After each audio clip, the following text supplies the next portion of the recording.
Hi, I'm Matt McAleer, President and Director of Private Wealth, joined by John Mousseau, CEO and Director of Fixed Income at Cumberland Advisors here in Sarasota, Florida. Today, we'll be discussing our thoughts on the first quarter of 24 and how action in both the equity and fixed income markets affected the Cumberland strategies over this period. Let's start with our broadest strategies, then we'll get over to fixed income and we'll finish up with our thematic strategies. Does that work for you, John? Works for me, Matt. Okay, U.S. Core. U.S. Core struggled a bit in 2023 because it's a blended approach to the markets. It's a diversified strategy. And last year, you really needed to be heavily overweight growth. That started to change in Q1. We saw a good bid to mid-caps.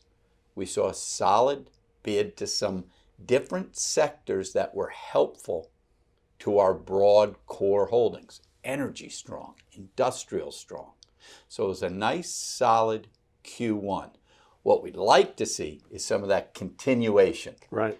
And maybe we'll get lucky and see some of that strength drip down into small cap. Small cap, which we don't have a large allocation to, continues to be the laggard. Right. Large, mid, small. International. I'm smiling when I say international for the first time in ages. International, solid strength. And not just in Europe. I've mentioned on the last few videos, Europe's been very strong. We started to see emerging markets come around. Taiwan strong on the back of Taiwan Semi. Had some nice strength in Japan. Interestingly enough, we own Japan two different ways internationally.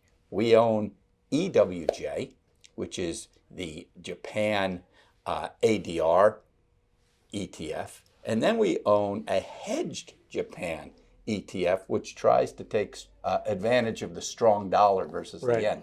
By the way, both knockout performance. Very pleased there.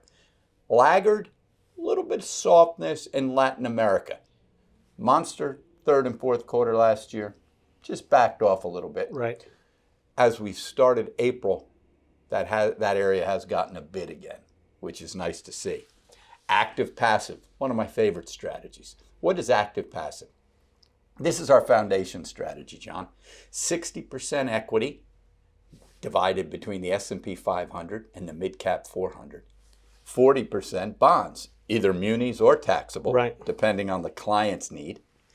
And what's different about our rebalance is we do it by price at Cumberland, not by calendar. An awful lot of rebalancing strategies will rebalance quarterly or monthly or annually.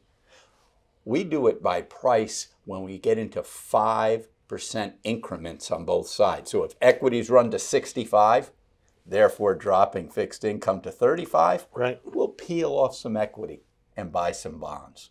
Very helpful in weak equity markets, because if equities drop to 55%, therefore bonds are 45, we'll sell 5% of the bonds, buy equity.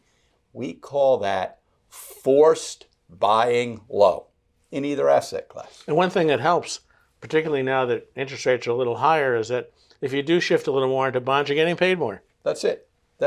What do you have with bonds, John? This quarter, Matt, we saw kind of a retreat a little bit from the unbelievable run that we saw at the end of the fourth quarter. So it's important to keep the backdrop there. In October, the 10-year bond in Treasuries hit a 5%. By the end of the year, it was a 388. It had touched a 380. We spent the quarter kind of backing and filling. That 10-year bond ended the quarter right around a 420. So definitely some backing up. Muni yields only backed up maybe 2/3 of that, and we'll go into that in a second. Solid demand there. What really helped Cumberland out during the quarter were two things. On the taxable side, a lot of what we own, which would be things like some taxable municipal bonds and corporate bonds, tightened, which means that their spread over Treasuries came in. So they performed very well on a relative basis to Treasuries. And that's a good thing. And then if you look on the municipal bond side, where rates did back up somewhat, but like I said, less than 2/3. and you're still able to get 4% plus on longer term municipal bond yields. We saw voracious demand. For the first time in a long time, we have seen solid buying into municipal bond funds, $100 million a week. We're on like about 8 weeks now where we've seen inflows. That's a positive. But you've also seen a lot of buying down the curve, shorter and intermediate municipal bonds, call it inside of 10 years or so, Right. 15 years. And we think that's really shows two functions going on. This, and you're going to see a chart we're going to put up right here that shows the 10-year AA municipal bond yield versus the 10-year Treasury bond yield on a yield ratio. And if you look back to last fall, you can see that is, well up towards almost 80% in one case. And now you're down towards, 60% to 65%. That is a big movement down. And what it says is that people were buying munis, I don't want to say willy-nilly, but they were certainly committing to the market.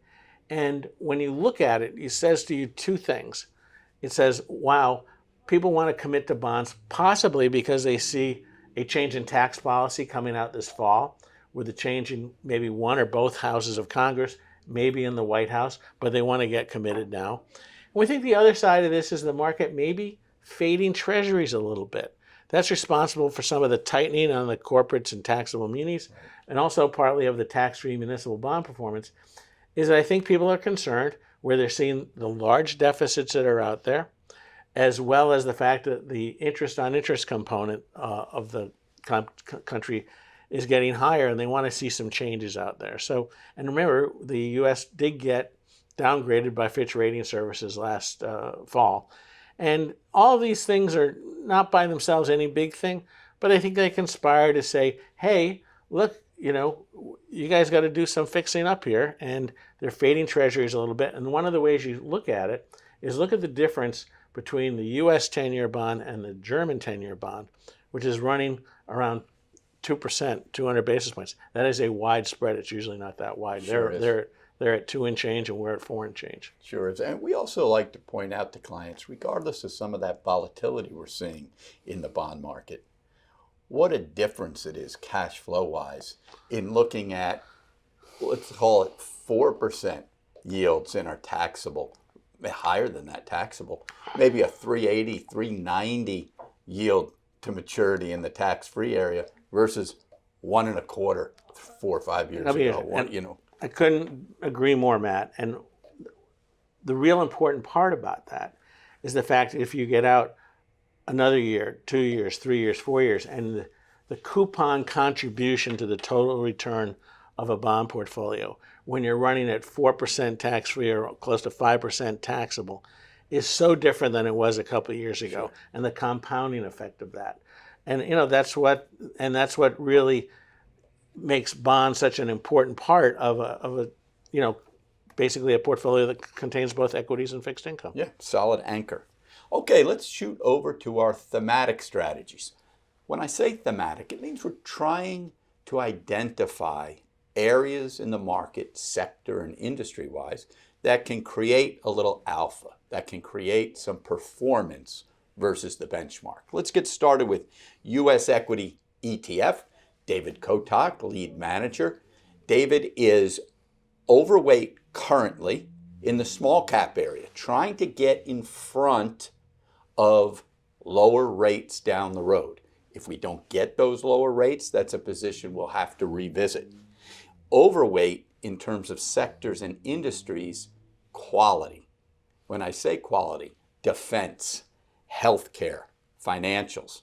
The defense area is our largest individual sector / industry, right. About 13-14%. Much of that is pinned on some of the volatility we see between Russia, Ukraine, and in Gaza. That's roiling markets day to day. Day in and day out. We don't see it in the indices, but we do see it when we get down to different sectors. So we are positioned for some continued volatility there. Right. A second thematic strategy at Cumberland is tactical trend. Let's review quickly what that strategy entails and details. Multi-asset strategy can be invested in domestic equity, international equity, fixed income, commodities, or even currencies, although currencies can be tricky to own day to day, week to week.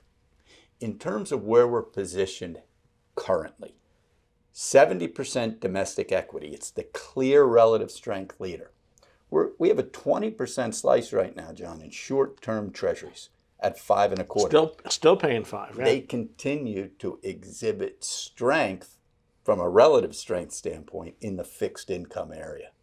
And then the remainder is an international. As I mentioned in our international strategy, I'm excited to see the improved price action internationally.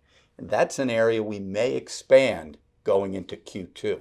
What worked, what didn't within tactical in Q1? Technology, obviously very solid. The ETFs we have in that area performed. On the individual stock side, Microsoft, solid performance. Berkshire did its job. What didn't work? We always want to be transparent, John. Right. Adobe had a nice run through 2023 on the back of hopes and dreams for AI. Took a step back the tail end of Q1 when they reported and had some comments that AI opportunity, while large, may be realized further out the timeline. Typical. That happens when you have a very hot subject like That's AI, it. right? So I like to say we'll eat some of that volatility to see what works out with Adobe. It is our smallest position. I'm not adding to it currently. We'll play that week by week and see if that opportunity gets realized. We hope you enjoyed this video and look forward to providing you with more review content on both the markets and Cumberland Advisors investment strategies. We do this on a quarterly basis. Feel free to reach out with any questions and make sure to visit our YouTube channel where you can find other relevant content such as our Week in Review series or strategy profiles. Thank you.